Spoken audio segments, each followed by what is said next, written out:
अभी रमजान का महीना जो 2 मार्च से शुरू हो रहा है, तो माफ कीजिएगा, सबके ऊपर रोजा फर्ज नहीं होता है। रात के 2 बजे मस्जिदों में माइक पकड़ लेंगे और माइक पकड़ के जोर जोर से चीखेंगे और चिल्लाएंगे, रोजेदार भाइयों उठिए, माँ बहनों उठिए, सहरी बनाइए, लोगों सहरी कर लीजिए, सहरी का टाइम खत्म होने में 1 घंटा बाकी है। फिर 10 मिनट बाद चिल्लाएंगे, 50 मिनट बाकी है, नज़म पढ़ेंगे, नात पढ़ेंगे, हम्द पढ़ेंगे। ये सारी की सारी चीजें तकलीफ देने के ज़िम्न में आती हैं। किसने आपको अथॉरिटी दी और पावर दिया कि आप रात में 2 बजे माइक पे चिल्लाएं और आप इसको सवाब का काम समझते हैं? कौन सी हदीस में आया है कि आप लोगों को रोजे के लिए उठाएं? रोजा रखना फर्ज है, रोजे के लिए उठाना किसी हदीस में नहीं आया है। रोजे के लिए उठाते हो, कभी फजर की नमाज के लिए लोगों को रात के 2 बजे से उठाया है? माइक पकड़ के कहिए लोगों फजर की अजान होने में 1 घंटा बाकी है, उठिए उठिए, फिर 50 मिनट बाकी है, उठिए, 40 मिनट बाकी है, उठिए। अरे नमाज ज्यादा अफजल इबादत है या रोजा? आप भी कहेंगे नमाज, नमाज के लिए तो आपने कभी नहीं उठाया, फिर रोजे के लिए आप उठाएंगे? और माफ कीजिएगा, सबके ऊपर रोजा फर्ज नहीं होता है।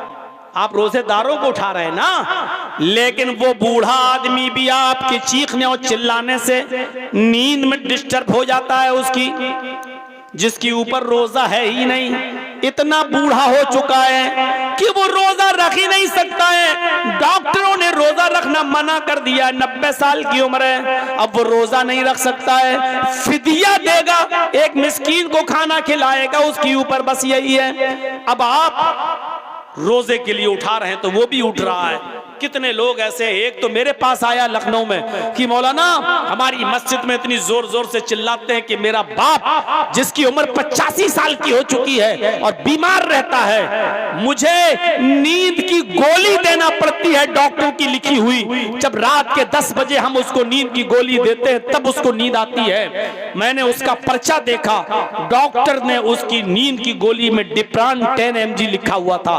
5 mg की खाने पर नींद नहीं आती थी, डिप्रान 10 mg की लेता है, ये खाकर उसको नींद आ रही है। कहा मौलाना जब आवाज आती है मस्जिद की तो मेरा बाप जाग जाता है और उसके बाद पूरी रात वो तड़पता है, वो मचलता है, फिर उसको नींद नहीं आती है, वो ब्रेन दिमाग डिप्रेशन का शिकार है, बड़ी मुश्किल से तो वो सोता है। लेकिन रात के 2 बजे ये लोग चीख चीख कर हमारे बाप को जगा देते हैं। इसको दीन का काम आप समझते हो कि रात के 2 बजे उठ गए और चिल्ला रहे हैं और बूढ़े की नींद में डिस्टर्ब हो रहा है?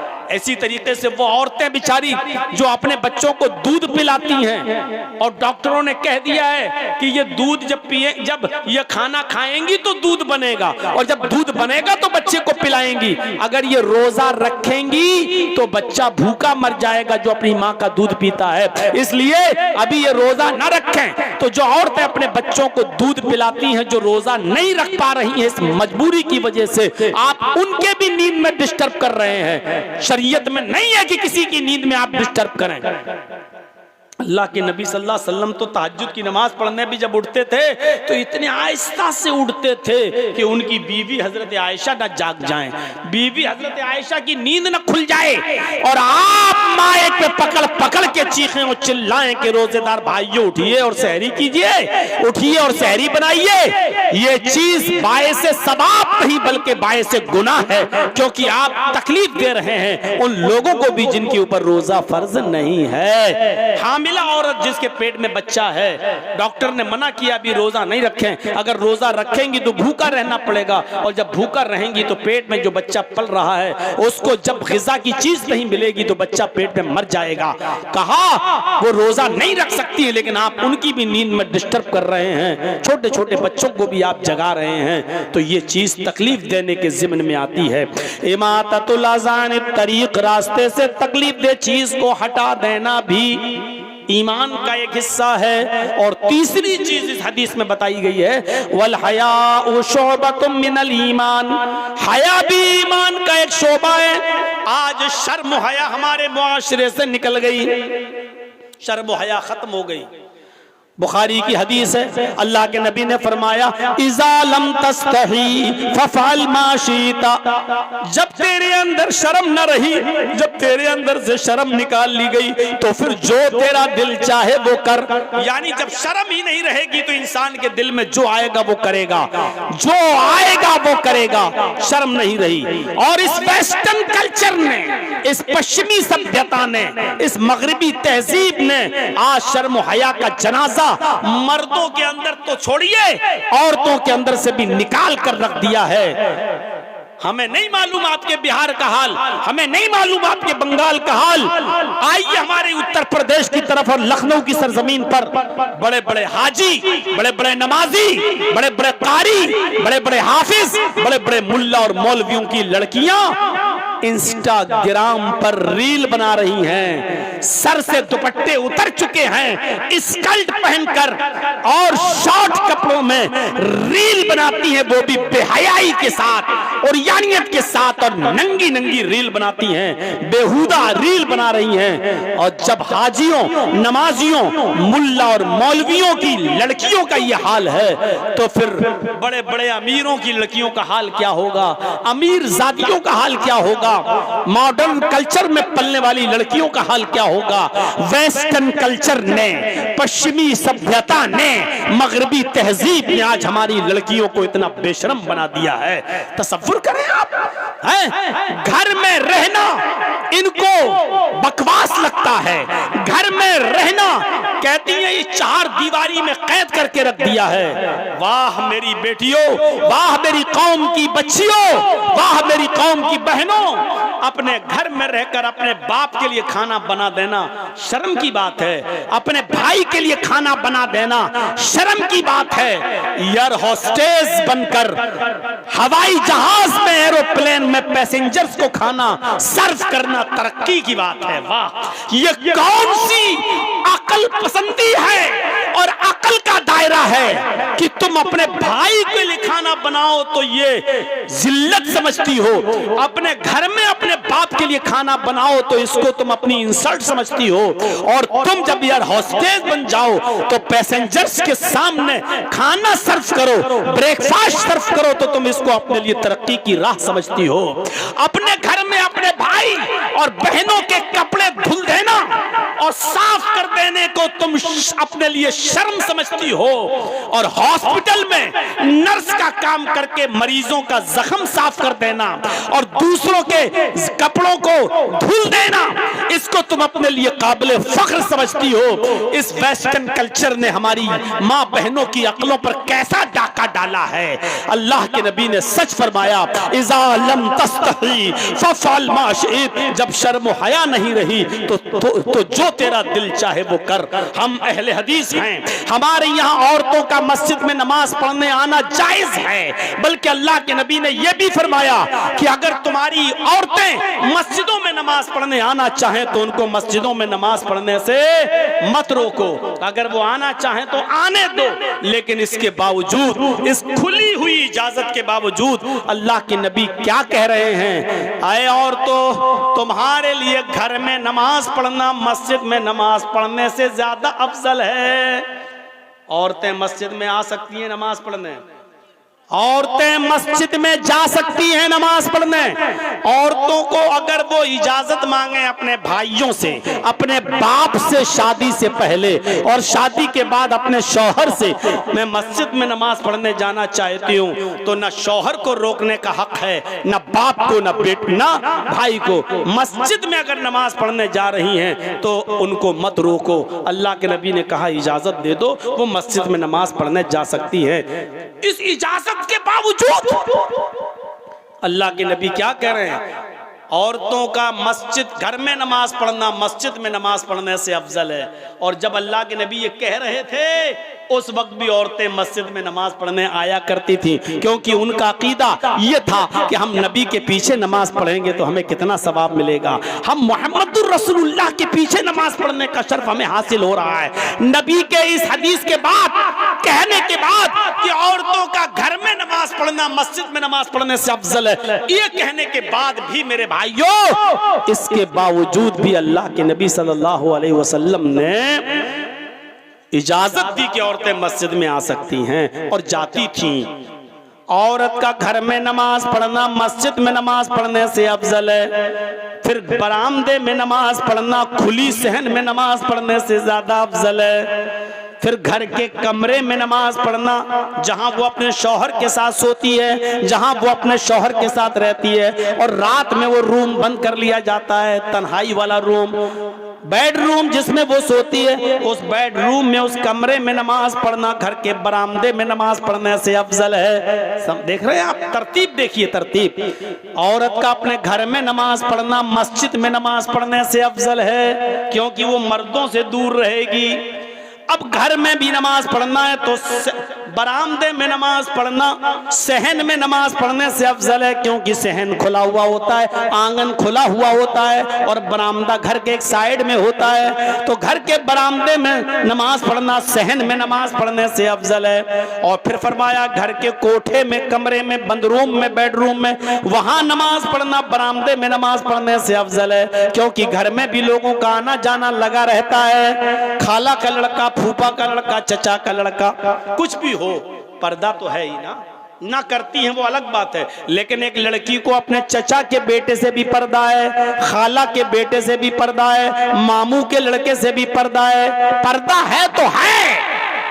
सोचिए, तो इसलिए इन लोगों का तो आना जाना लगा रहता है। जब औरत अपने बंद कमरे में और बंद रूम में नमाज पढ़ेगी तो जाहिर बात है कि इन लोगों से भी उसकी मुलाकात नहीं होगी। तो फरमाया कि औरत का बंद कमरे में नमाज पढ़ना खुले हुए बरामदे में नमाज पढ़ने से ज्यादा अफजल है, क्योंकि वो मर्दों से उतनी ज्यादा दूर रहेगी। ये शर्म हया बताई है औरत की।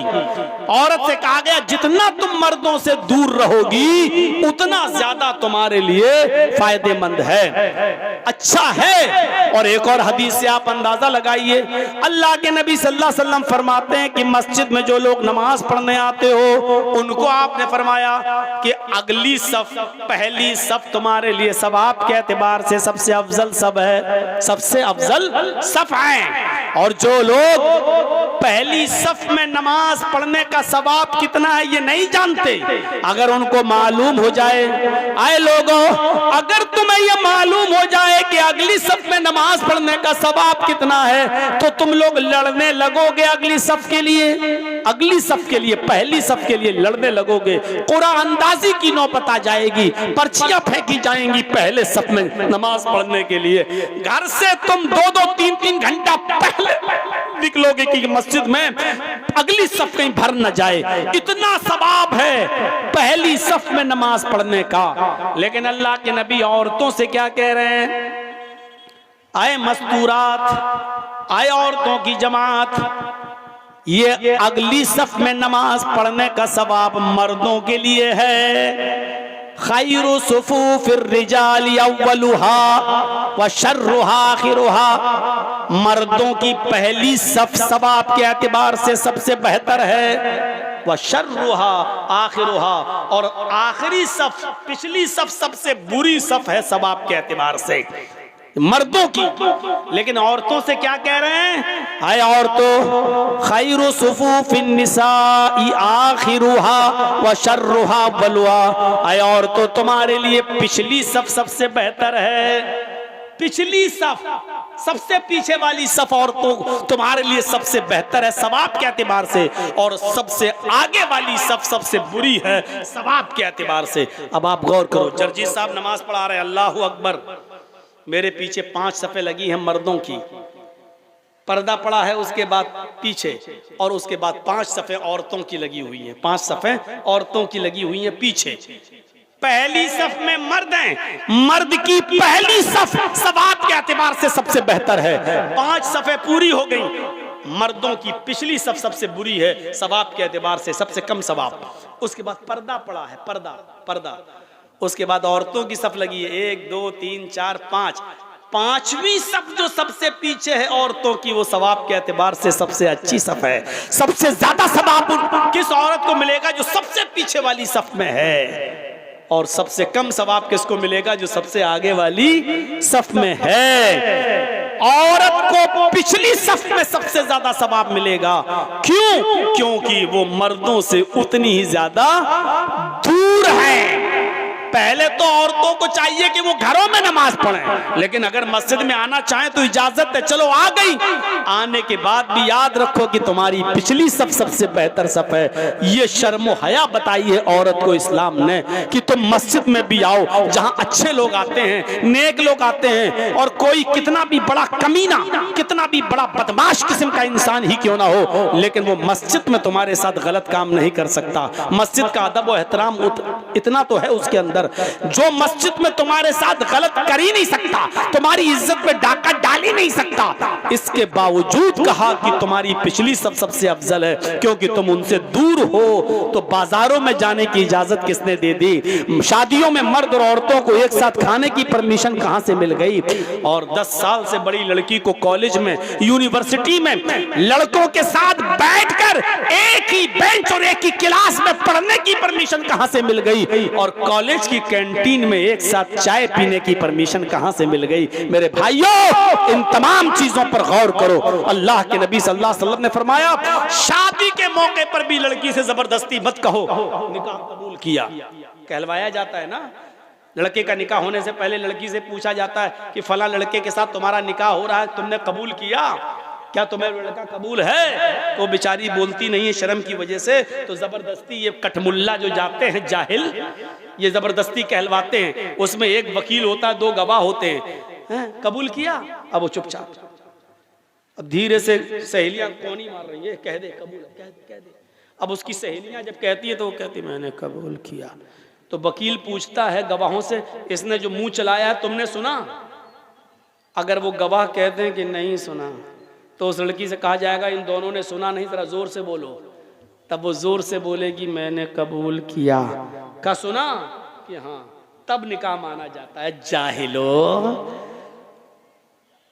तुम्हें कि बंदरों के हाथ में जब से उस्तरे मिल गए ना, तो शेविंग के बजाय गर्दन काटना शुरू कर दी है दीन की। ये हाल है। अल्लाह के नबी ने कहा कि ये इजाजत का तरीका है ही नहीं। अरे शादी वाले दिन लड़के की तरफ से कपड़े आते हैं लड़की को, और लड़की की तरफ से कपड़े आते हैं लड़की वालों की तरफ से लड़के के लिए। इजाजत का, लड़की की इजाजत है या नहीं, उसका सबसे अच्छा तरीका यह है कि जिस दिन शादी है लड़की की, बारात आ रही है, लोग आ रहे हैं, उस दिन लड़के की तरफ से दिए हुए कपड़े अगर लड़की खुशी खुशी पहन लेती है तो समझ लो कि इजाजत है। उसने पहन लिए कपड़े, इसका मतलब यह है कि लड़की राजी है। अब क्यों कहलवा रहे हो कबूल है कबूल है कबूल है? क्यों कहलवा रहे हो? और ज्यादा से ज्यादा एक बार पूछो फला के साथ तुम्हारा निकाह किया जा रहा, कबूल है? वो खामोश रहेगी। अल्लाह के रसूल ने फरमाया इज़्नुहा सिमातुहा, उसकी खामोशी ही उसकी इजाजत है। मत कहलवाओ कबूल है, दस्तखत कराओ चल दो। नहीं बोली साहब सुना, अरे उसने खामोशी अख्तियार की है ना, यही खामोशी उसकी इजाजत है। ये है शर्म व हया औरत की। जो लड़की शादी के मौके पर भी ये ना कह सके कि मुझे निकाह कबूल है या वो लड़का कबूल है, इतनी शर्म हया बताई है अल्लाह के नबी ने। लेकिन ये रात के 1 बजे भी अभी जाइएगा ना, तो अभी भी चोंचे चल रही होंगी मोबाइल पे, हेलो आई लव यू, ये वो, जैसे कबूतर होते हैं ना गुडर गुम करते हैं, ऐसी इनकी चोंचे चल रही होंगी। और अभी भी रात भर बातें कर। गौर करो ये बेशर्मी किस हद तक बढ़ गई। शादी जो एक हलाल रिश्ता, शादी जो एक पाक रिश्ता, निकाह जो एक पाकीज़ा तरीका है मियां बीवी के मिलने का, उसमें भी इतनी शर्म हया बताई कि लड़की नहीं बोल पा रही है तो खामोशी ही को इजाजत मान लो, मत बुलवाओ जबरदस्ती। सोचो, उस रिश्ते में भी ये कहा है जो जायज है, उसमें भी ये कहा कि मत निकलवाओ कहलवाओ उनसे, खामोशी है तो बस इजाजत है। ऐसी लड़की कितना मुंह चलाते हैं। कहां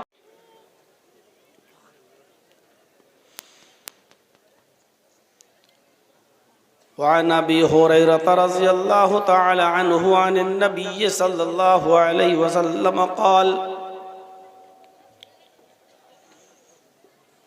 अल ईमानु बिज़उन व सबऊन शुअबतन फअफ़ज़लुहा क़ौलु ला इलाहा इल्लल्लाह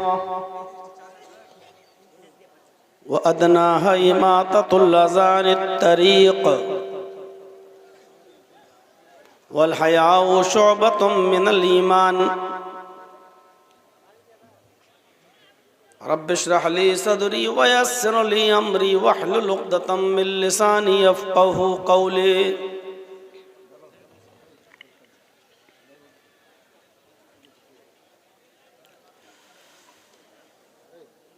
स्टेज पर बैठे हुए निहायत ही मुअज़्ज़ज़ व मुअक्कर उलमाए किराम, मदरसे हाजा के ज़िम्मेदारान, अराकीन व मेंबरान और क़ुर्ब व जवार से अतराफ़ व अकनाफ़ से तशरीफ़ लाए हुए मुअज़्ज़ज़ सामईन हज़रात, पर्दा नशीन इस्लामी ख़वातीन, माँ और बहनों, कौम व मिल्लत के लायक़वर नौजवानों, मुस्तक़बिल के होनहार अज़ीज़ बच्चों,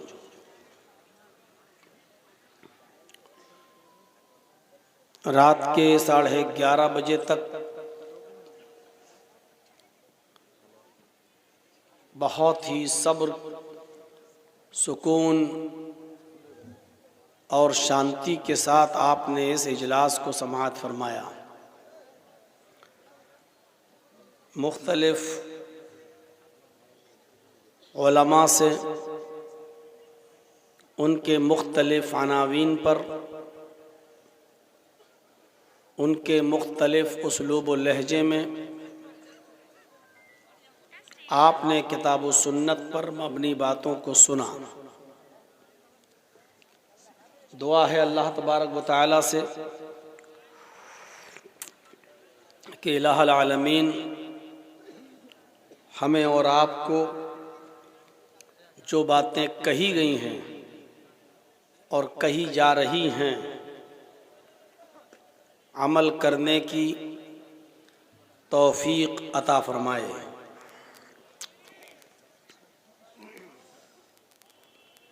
आपने मदरसे का ताउन भी किया और ये दीनी इदारे आप ही लोगों के ताउन से चलते हैं, वरना हमारे यूपी पर अगर आप नज़र डालें और उन स्टेट्स पर नज़र डालें जिस स्टेट में बीजेपी की गवर्नमेंट है,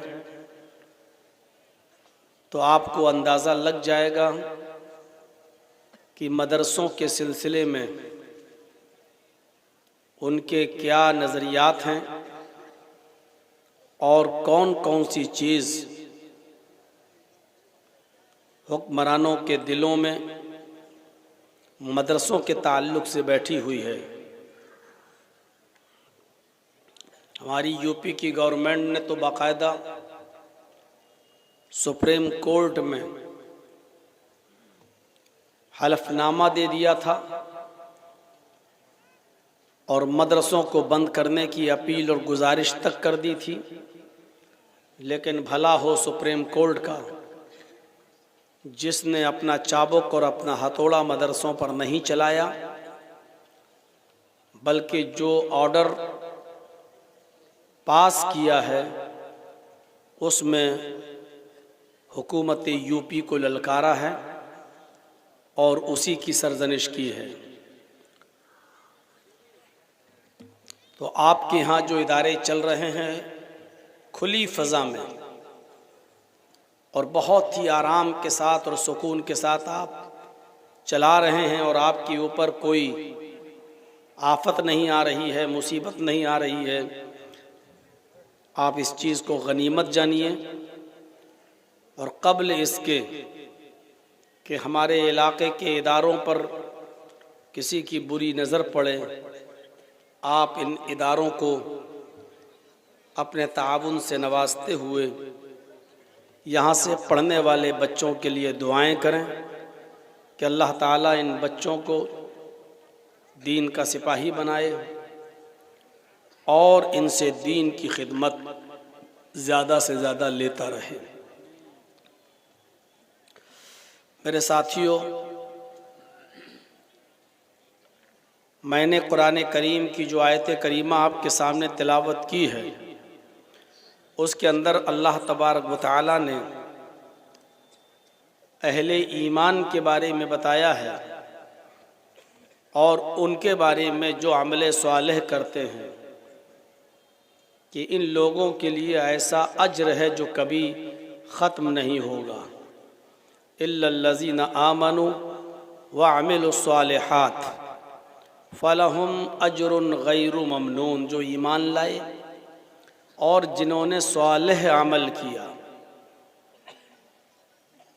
ईमान और अमल स्वालिह दोनों को ज़िक्र किया है अल्लाह तबारक व तआला ने, और ये दोनों ही चीज़ें हमारे पास होना ज़रूरी है।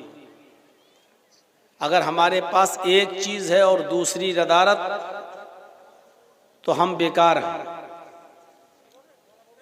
हमारा मकसद पूरा नहीं होगा। हमारे लिए ईमान भी ज़रूरी है और अमल स्वालिह भी ज़रूरी है। अगर कोई बहुत अच्छा काम करता है, अमल स्वालिह अंजाम देता है, लेकिन उसके पास ईमान नहीं है, तो वो भी बेकार। हमें ऐसी बहुत सी मिसालें देखने को मिलती हैं। आप हिंदू भाइयों में चले जाओ, क्रिश्चियन में चले जाओ, यहूदियों में चले जाओ, आप दूसरे मज़हब के लोगों में चले जाओ, बहुत अच्छे अच्छे काम कर रहे होंगे। कभी गर्मियों में पानी भर भर के पिलाएंगे, प्याऊ खोलेंगे, आपकी गाड़ी स्टेशन पर जहां रुकेगी आपके कोच के पास, आपकी सीट के पास जाएंगे और आपकी बोतलों में पानी भरेंगे।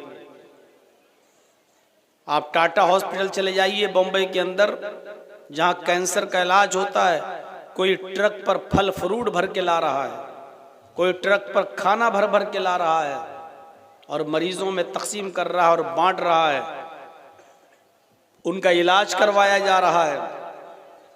अगर किसी के इलाज में 4-5 लाख रुपए लग रहे हैं, तो उनकी संस्थाएं चल रही हैं, वो अपनी तरफ से चेक आपको दे रहे हैं या मरीज को अपने हैंड ओवर ले रहे हैं, अपने अंडर में ले रहे हैं और कहते हैं आपसे जाइए, आपका 10 लाख रुपए तक का इलाज हम फ्री में कराएंगे। तो देखा जाए तो ये बहुत अच्छा काम है, कितना अच्छा काम है, लेकिन उनको उनके इन कामों पर कोई सवाब नहीं मिलेगा। क्यों? इसलिए कि उनके पास ईमान नहीं। आज हमारे पास ईमान है, लेकिन अमल स्वालिह नहीं। हमारे पास ईमान का दावा तो है, लेकिन अमल स्वालिह नहीं।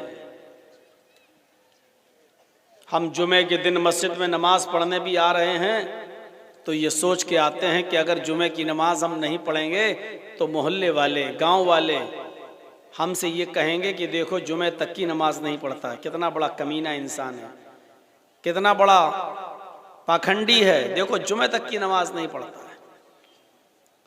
हम एक कुर्बानी का बकरा खरीदते हैं कुर्बानी करने के लिए, तो उसका भी फोटो खींचकर व्हाट्सएप पर और फेसबुक पर डाल के लिखते हैं, आज हमने कुर्बानी के लिए बकरा खरीदा है 25,000 रुपए का। हम एक नेक काम करना चाहते हैं, लेकिन उसकी रिया, नमूद और दिखावा उस काम इतना कर देते हैं कि फेसबुक पर शाम तक 2 घंटे के अंदर अंदर अब कमेंट आना शुरू होंगे। आप उसमें लिखेंगे कि भाई मैंने बकरा इतने में लिया, या नहीं लिखेंगे, सिर्फ बकरे का फोटो डाल देंगे।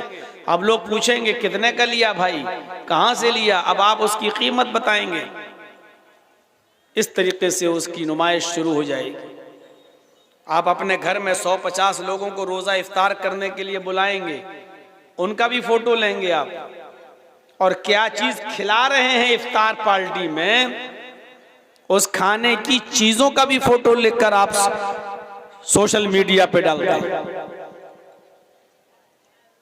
ये दिखावा आज हमारे नेकियों में और नेक कामों में आ गया है।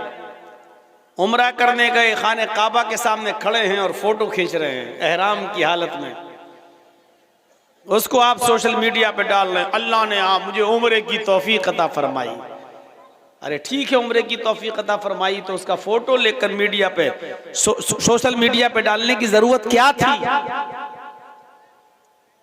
कभी कभी दिखाने का एक अंदाज ये भी होता है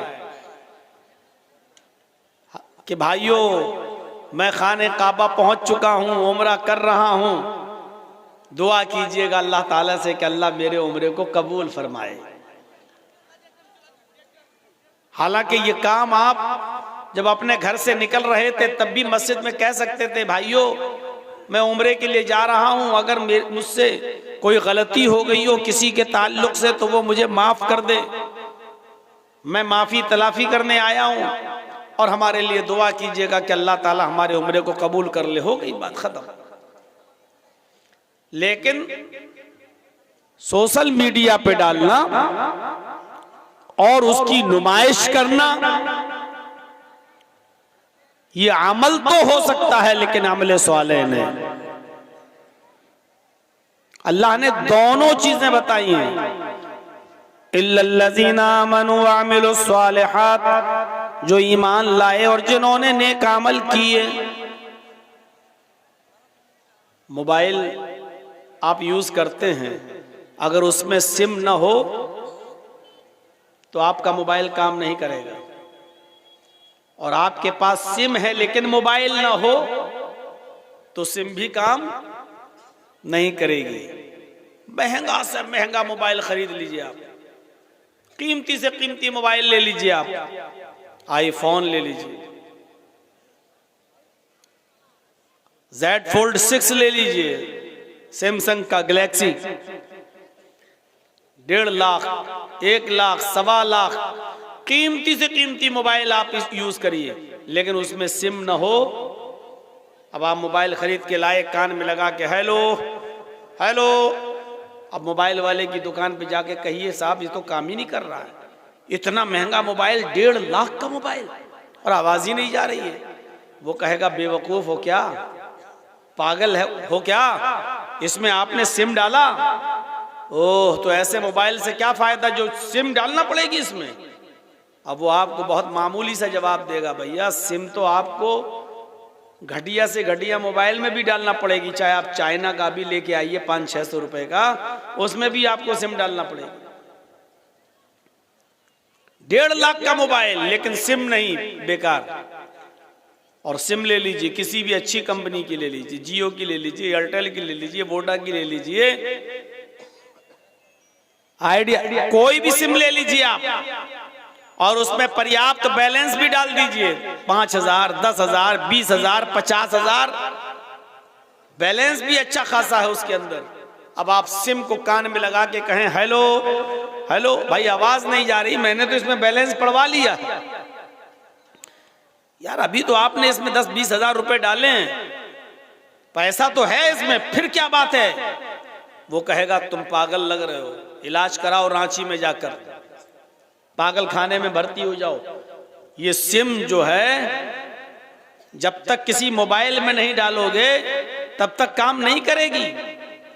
मेरे भाइयों, जिस तरह मोबाइल के लिए सिम जरूरी है और सिम के लिए मोबाइल जरूरी है, उसी तरीके से ईमान के लिए अमले स्वाले और अमले स्वाले के लिए ईमान, ये दोनों जरूरी हैं।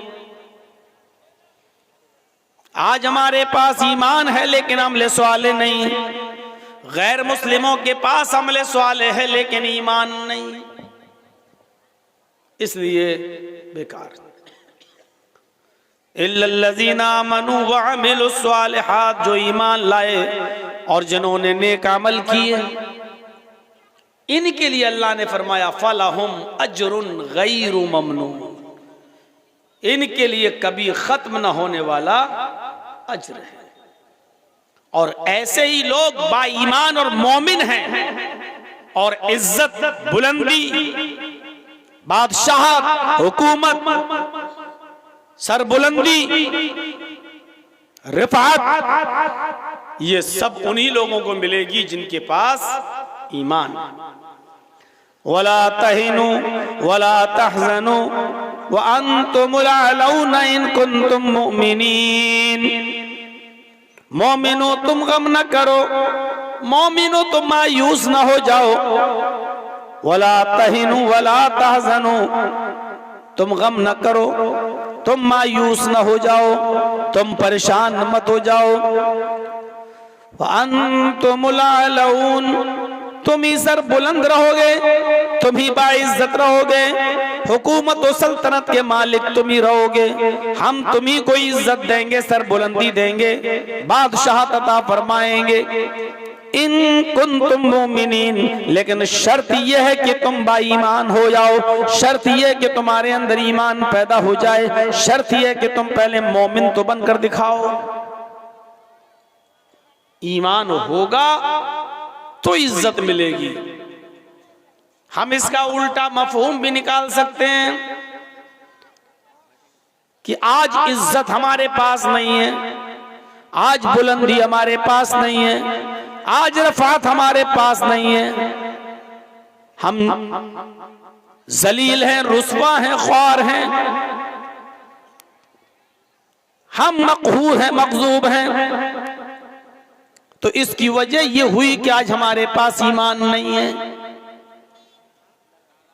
अगर ईमान होता तो आज हमारे पास इज्जत होती, सर बुलंदी होती, हम ऊंचे मकाम और मर्तबे पर फायज होते। लेकिन आज हम हर जगह जलील हैं, रुस्वा हैं, ख्वार हैं, मकहूर हैं, मगजूब हैं। ज़ुरिबत अलैहिमुज़्ज़िल्लतु वल मस्कना, दुनिया के जिस कोने में मुसलमान आज जिंदा है, जलील है, रुस्वा है, दुनिया के किसी भी चप्पे का और किसी भी खित्ते का हाल उठाकर देखिए और बताइए कि मुसलमान कहां आराम के साथ है, किस जगह मुसलमान चैन और सुकून के साथ है। इराक का हाल देख लो, सीरिया का हाल देख लो, लबनान का हाल देख लो, दमिश्क का हाल देख लो, उर्दून का हाल देख लो, अलजायर का हाल देख लो, लीबिया का हाल देख लो, ईरान का हाल देख लो। मुझे बताओ पाकिस्तान का हाल देख लो, हिंदुस्तान के अंदर तुम अपने हालात पे नजर डाल लो। आज कहां तुम्हारी इज्जत है, कहां तुम्हारा नाम है, कहां बुलंदी आज हमारी कदमबोसी कर रही है, कहां?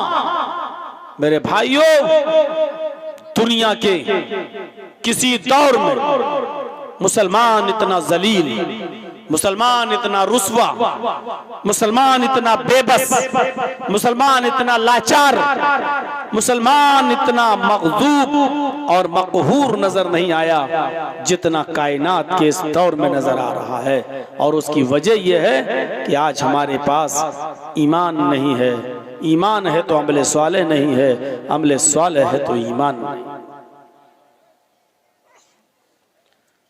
ईमान क्या है? ईमान कहते किसे? अल्लाह के नबी सल्लल्लाहु अलैहि वसल्लम ने तो ईमान की 70 से ज्यादा शाखाएं बताई हैं, ईमान के तो 70 से ज्यादा दर्जे बताए हैं, ईमान के तो 70 से ज्यादा शोबे बताए हैं। अल ईमान बिज़ुन व सबऊन शुअबतन, 70 से ज्यादा शोबे हैं ईमान के। लेकिन 3 शोबों का जिक्र किया है अल्लाह के रसूल ने इस हदीस के अंदर। हम गौर करें, क्या ये तीनों चीजें आज हमारे अंदर हैं? 3 चीजों का जिक्र किया है। फ़अफ़ज़लुहा क़ौलु ला इलाहा इल्लल्लाह, ईमान का सबसे अफजल दर्जा, ईमान का सबसे अफजल शोबा यह है कि तुम अपनी जबान से कहो ला इलाहा इल्लल्लाह। वो अदनाहा इमाततुल अज़ान तरीक़, ईमान का दूसरा दर्जा है जो सबसे कमतर दर्जा है, सबसे नीचा दर्जा है। फरमाया इमाततुल अज़ान तरीक़, रास्ते में तकलीफ दे चीज पड़ी हुई हो उसको हटा देना। रास्ते में कोई भी ऐसी चीज पड़ी हुई है जिससे दूसरे लोगों को तकलीफ पहुंच सकती है, ऐसी चीजों को जायल कर देना, हटा देना, खत्म कर देना, मिटा देना, ये ईमान का सबसे निचला दर्जा है और इस हदीस की दूसरी चीज है। और तीसरी चीज वल हयाउ शुअबतुम मिनल ईमान, हया भी ईमान का एक शोबा है, हया भी ईमान का एक दर्जा है, शर्म व हया, ये तीन चीजों का जिक्र किया है अल्लाह के रसूल ने इस हदीस में, जिसमें पहली चीज है तौहीद। तो अफज़लुहा क़ौलु ला इलाहा इल्लल्लाह, अपनी जबान से ला इलाहा इल्लल्लाह कहते रहो। सिर्फ कह देना काफी नहीं है, वरना ला इलाहा इल्लल्लाह कहने में टाइम ही क्या लगता है, ला इलाहा इल्लल्लाह लो। और किसी गैर मुस्लिम से कहलवाओ तो बहुत से लोग हैं जो आज कह देंगे ला इलाहा इल्लल्लाह। तो ला इलाहा इल्लल्लाह सिर्फ कह देना काफी नहीं है, ला इलाहा इल्लल्लाह को उसके तकाजे और उसके जो मुतालबात हैं उसको पूरा करने का नाम ला इलाहा इल्लल्लाह। जब तक हम ला इलाहा इल्लल्लाह के तकाजे पूरा नहीं करेंगे और उसके मुतालबे पूरा नहीं करेंगे, ला इलाहा इल्लल्लाह का मकसद हल नहीं होगा और हासिल भी नहीं होगा। ला इलाहा इल्लल्लाह यानी ला माबूदा इल्लल्लाह, ला इलाहा इल्लल्लाह यानी ला मतलूबा इल्लल्लाह, ला इलाहा इल्लल्लाह यानी ला मकसूदा इल्लल्लाह, ला इलाहा इल्लल्लाह यानी ला मौजूदा इल्लल्लाह। ये है ला इलाहा इल्लल्लाह का माना। ला इलाहा इल्लल्लाह यानी ला माबूदा इल्लल्लाह, अल्लाह के अलावा हमारा कोई माबूद जिसकी इबादत की जाए अल्लाह के अलावा कोई नहीं है। ला इलाहा इल्लल्लाह यानी ला मतलूबा इल्लल्लाह, अल्लाह के अलावा हमारा कोई मतलूब नहीं है। ला इलाहा इल्लल्लाह यानी ला मकसूदा इल्लल्लाह, अल्लाह के अलावा हमारा किसी और की तरफ कोई कस्द नहीं है, उसके अलावा हमारा कोई मकसूद नहीं है। ला इलाहा इल्लल्लाह यानी ला मौजूदा इल्लल्लाह, अल्लाह के अलावा इस कायनात के अंदर अपने इल्म के एतबार से कोई मौजूद नहीं है, अपने इल्म के एतबार से। अकीदा रखिएगा, अल्लाह नालियों में नहीं है, लेकिन नाली के अंदर क्या चीज पड़ी हुई है अल्लाह को उसका इल्म है। अल्लाह मां के पेट में नहीं है, लेकिन मां के पेट में लड़का है या लड़की या कुछ नहीं, अल्लाह को उसका इल्म है। अल्लाह समंदर में नहीं है, लेकिन समंदर में कितनी मछलियां हैं और उन मछलियों के पेट में कितने अंडे हैं, अल्लाह को उसका इल्म है। अल्लाह दरख्तों के ऊपर, पेड़ों के ऊपर नहीं है, लेकिन इस दुनिया में कितने दरख्त हैं और उन दरख्तों में कितने पत्ते हैं, अल्लाह को उसका इल्म है। तो ये अकीदा रखना, ला मौजूदा इल्लल्लाह, अपने इल्म के एतबार से अल्लाह ही हर जगह मौजूद, यानी मुकम्मल और कंप्लीट इल्म अगर किसी को है तो वो जात है अल्लाह की। ये है ला इलाहा इल्लल्लाह का माना। ला इलाहा इल्लल्लाह यानी ला मसजूदा इल्लल्लाह, अल्लाह के अलावा कोई ऐसी हस्ती नहीं है कि जिसको सजदा किया जाए, अल्लाह ही हमारा मसजूद है और उसके अलावा सजदा किसी और के लिए जायज नहीं है। ये है ला इलाहा इल्लल्लाह का माना। हर मुसलमान गौर करे, ईमान की 70 से ज्यादा ब्रांचेस और शाखाएं बताई हैं अल्लाह के नबी ने, और 3 ब्रांचेस का, 3 शाखाओं का जो जिक्र हमने किया है, क्या इन 3 शाखाओं में, 3 शोबों में, क्या सबसे अफजल शोबा ला इलाहा इल्लल्लाह को उसके मुतालबात और उसके तकाजे के साथ हम पूरा उस पर अमल कर रहे हैं? क्या उसके तकाजों को पूरा कर रहे हैं, उसके मुतालबात को पूरा कर रहे हैं? क्या हम अल्लाह को इसी तरीके से मान रहे हैं? ऐसा तो नहीं कि हम ला इलाहा इल्लल्लाह भी कह रहे हैं और मज़ारात पे जाके चादर बिछड़ा रहे हैं। हम ला इलाहा इल्लल्लाह भी कहते जा रहे हैं कि अल्लाह के अलावा कोई माबूद नहीं, और अपनी हाजत रवाई और मुश्किल कुशाई के लिए हम गैरों के आस्थानों पे जाके हम ये भी कहते जा रहे हैं कि बाबा तेरे दर पे आया हूं तो झोला झोली भर के जाऊंगा। हम एक तरफ ला इलाहा इल्लल्लाह भी पढ़ते जा रहे हैं और दूसरी तरफ हम आस्थानों पे जाके सजदा भी कर रहे हैं, गैरुल्लाह के सामने सर भी झुका रहे हैं।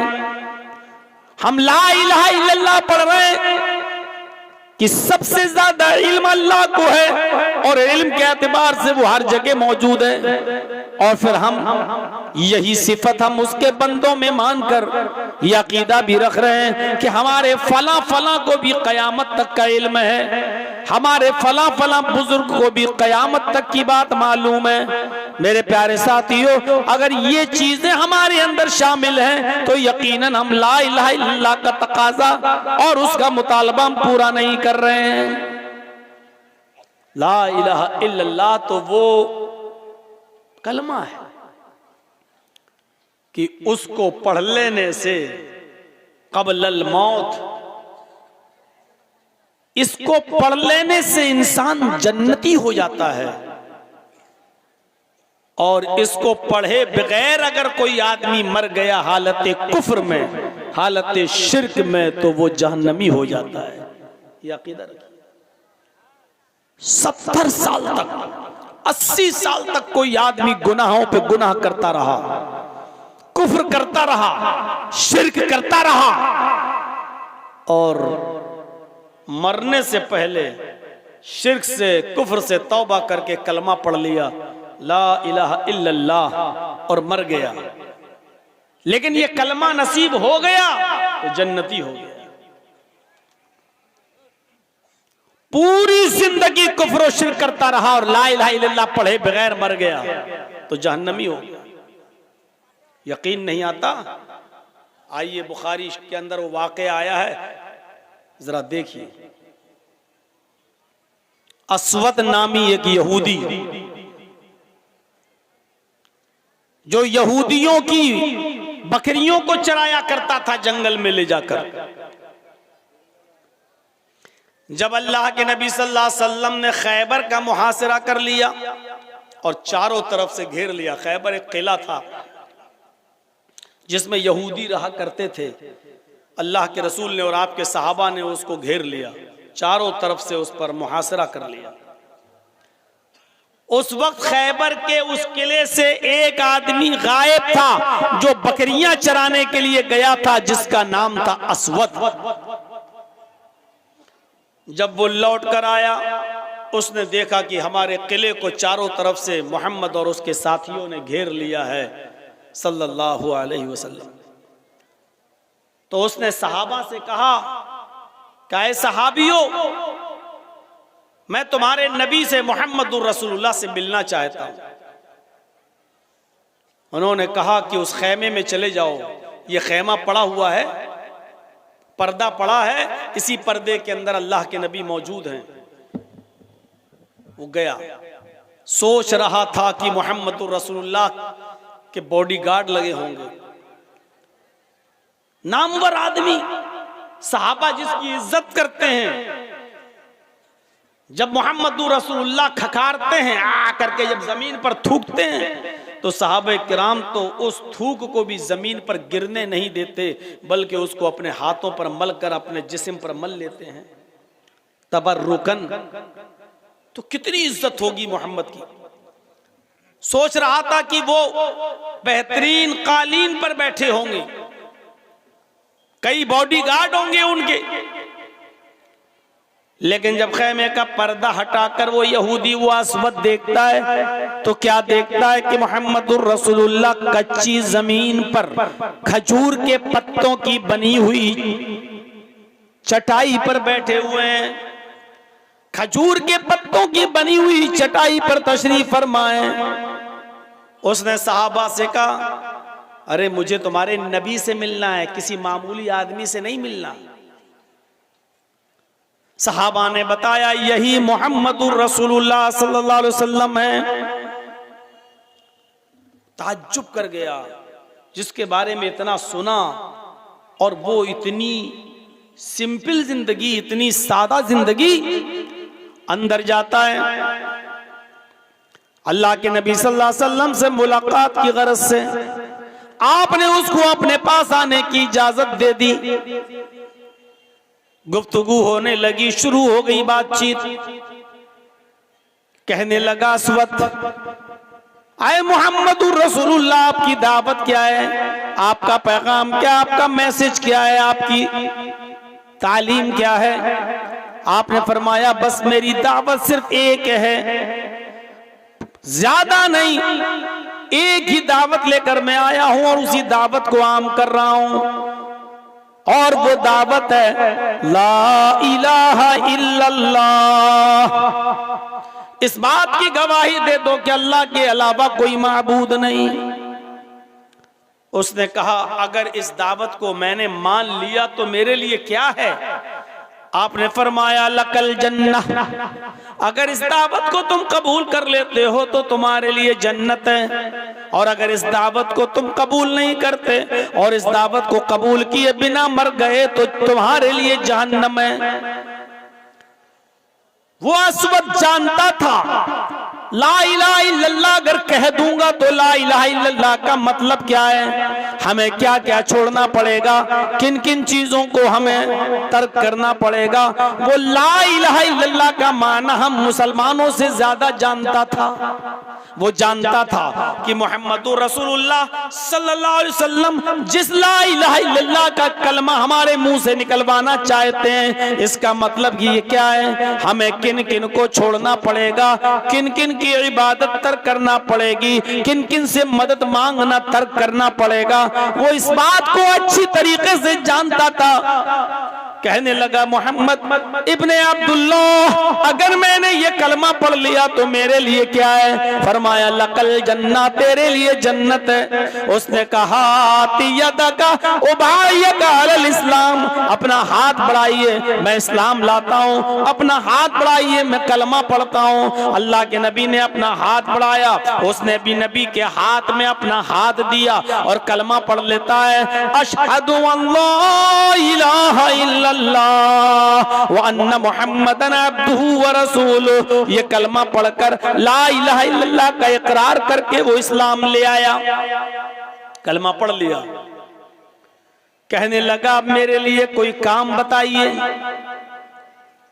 आए अल्लाह के नबी इस्लाम तो ले आया, अब मेरा काम क्या है? आए अल्लाह के रसूल मैं इस्लाम ले आया, अब मैं क्या करूं? अभी तक तो मैं यहूदियों की बकरियां चराता हूं, अब क्या करूं जब इस्लाम ले आया हूं? अब बीवी बच्चों को पालना है, पोसना है, खिलाना है, पिलाना है, अब मैं क्या करूं? आपने फरमाया इस्लाम लाने के बाद सबसे पहला तेरा काम यह है, ये बकरियां जिनकी हैं तो इन बकरियों को उनके मालिक के हवाले कर दो। आज तो इस्लाम है हमारे पास और मुसलमान हैं हम, फिर भी दूसरों की अमानतें खाए बैठे हैं, दूसरों की जमीन और जायदाद पर कब्जे किए बैठे हैं। अल्लाह के रसूल ने फरमाया कि अगर तुम इस्लाम ला चुके हो, कोई काम करने से पहले तुम्हें कोई काम बताऊं उससे पहले तुम्हारी ड्यूटी ये है कि ये जो बकरियां हैं जिनकी, उनके हवाले कर दो। क्योंकि अगर तुमने कोई भी काम किया लेकिन ये बकरियां तुम्हारे पास रह गई तो तुम्हारी कोई इबादत कबूल नहीं होगी, पहले इन बकरियों को इनके हवाले करो। अरे हम दूसरों के क्या हक अदा करेंगे? आज तक हमने अपनी बहनों का और अपनी बेटियों का हक अदा नहीं किया है। यहां बैठे हैं बड़े बड़े बूढ़े लोग भी होंगे, अब मरे कि तब मरे, कब्र में पैर लटका है, वो जानते हैं कि 70 साल की मेरी जिंदगी हो चुकी है, 5-6 साल 10 साल भी चल जाऊं तो बहुत बड़ी बात, लेकिन उनसे पूछो क्या तुमने वसीयत कर दी कि मेरे मरने के बाद मेरा तरका, मेरा छूटा हुआ माल मेरी सब औलादों में, बेटे और बेटियों में बराबर बराबर तकसीम होगा? क्या आपने वसीयत की है? इतना याद रखिएगा और मसला जान लीजिएगा। अगर आप अपनी जिंदगी में अगर आप देते हैं ना, बंटवारा करते हैं अपनी जिंदगी में, तो आपको सबको बराबर बराबर देना होगा। आपने 10 बाई 10 का रूम अगर लड़के को दिया है तो 10 बाई 10 का रूम आपको अपनी बेटी को भी देना पड़ेगा, क्योंकि जिंदगी में तरका तकसीम नहीं होता, तरका तो मरने के बाद ही तकसीम होता है। लेकिन जिंदगी में अगर आप फैसला करना चाहते हैं कि मेरी जिंदगी में हम अपनी औलाद को दे जाएं, तो आपको बराबर बराबर देना होगा, जितना लड़के को उतना ही लड़की को। हाँ, मरने के बाद एक अलग मामला है, जब आपका तरका तकसीम होगा तो जितना लड़के का हिस्सा है उससे आधा आपकी बेटी को मिलेगा, है वो एक अलग मसले आ जाते हैं। आपने क्या अपनी जिंदगी में इंसाफ किया? क्या आपने अपनी वरासत में अपनी बहन को भी के लिए भी वसीयत की कि मेरी बहन का भी हिस्सा है? मुझे मालूम है पिछली साल जब रमजान का महीना आया था और मैं अपने शहर में इटावा में था, रोजे की हालत में मस्जिद में जब मैं गया जोहर की नमाज के लिए, जुमेरात का दिन था, तो मैं वुजू बना रहा था जब मस्जिद में, तो वुजू से फारिग होने के बाद एक लड़का मसला पूछता है कि मौलाना एक बात बताइए, अभी हम जो कुल्ला कर रहे थे वुजू बनाते वक्त ऐसे पानी, तो कुल्ला करने के बाद जबान में थोड़ा पानी तो लगा ही रहता है। भाई आपने ऐसे लिया पानी, जो कुल्ला किया तो पानी तो थोड़ा सा जबान में लगा ही है। आप दांतों से ऐसे थोड़ी करते हैं, ऐसे थोड़ी करते हैं। आपने पानी लिया, कुल्ला किया, अब जबान में जो पानी लगा रह गया, चिपका रह गया, थूक निगलते वक्त वो पानी जो जबान में चिपका है, अगर वो हलक के रास्ते से पेट में चला जाए तो उससे रोजे पे कोई फर्क पड़ता है कि नहीं पड़ता है? मैंने कहा यार ये तो बड़ा नेक आदमी है, देखो कैसा मसला पूछ रहा है बेचारा। मैंने उससे कहा कि तुमने मसला तो अच्छा पूछा है, लेकिन कल जुमा है, इंशाअल्लाह जुमे के खुतबे में मैं वो मसला बयान करूंगा, सबको फायदा हो जाएगा, तुम्हारे अकेले को क्या है, कल हम जुमे में बता देंगे इंशाअल्लाह। अगले दिन जुमा था, वो पहली सफ में आके बैठा हुआ था कि आज मौलाना साहब मसला बताएंगे और लोगों से मैं कहूंगा कि देखो मैंने पूछा था। मुझे एक दिन का जो मौका मिला, इस एक दिन में मुझे मेरे मोहल्ले के और गांव के लोगों ने बताया, मौलाना क्या पूछ रहा था? मैंने कहा कल बताऊंगा इंशाअल्लाह जुमे में। कहा अरे वो तो बड़ा बेईमान आदमी है, बड़ा कमीना आदमी है, वो मसला पूछता है, आपके पास आता है। उसने अपनी बहनों का हक मारा है, अपनी बेटी का हक मारा है, अपने बेटों को दे दिया अपनी जिंदगी में कि जाओ ये तुम्हारा, ये तुम्हारा, और बेटियों की शादी कर दी, उसको कुछ देता ही नहीं। कहता नहीं बेटियों का क्या है, शादी कर तो दी, जहेज दे तो दिया, ना अपनी बहन को दिया ना बेटियों को दिया। अब दूसरे दिन जब जुमे का दिन था, मैंने खुतबा दिया और आधे घंटे का ही खुतबा होता है। मैंने उसी खुतबे में बयान किया कि लोग मसला पूछते हैं, जबान का चिपका हुआ पानी अगर हलक के रास्ते से पेट में चला जाए तो रोजे पे फर्क पड़ता है कि नहीं पड़ता है? इतना अहम सवाल, इतना अहम मसला, लेकिन पूछने वाले लोग ऐसे हैं जो अपने बेटियों का और अपनी बहनों का हक मार के खा गए। वो लोग ये मसला पूछते हैं कि रोजे पे फर्क पड़ता है कि नहीं पड़ता है। मेरे भाइयों, नबी अकरम सल्लल्लाहु अलैहि वसल्लम ने इस्लाम कबूल करने के बाद अस्वद को क्या बताया? आए अस्वद, सबसे पहले तुम्हारे पास जो दूसरों का माल है, बकरियां, इनको इनके मालिकों के हवाले कर दो। अस्वद ने कहा ठीक है। अस्वद उन बकरियों को लेकर गए।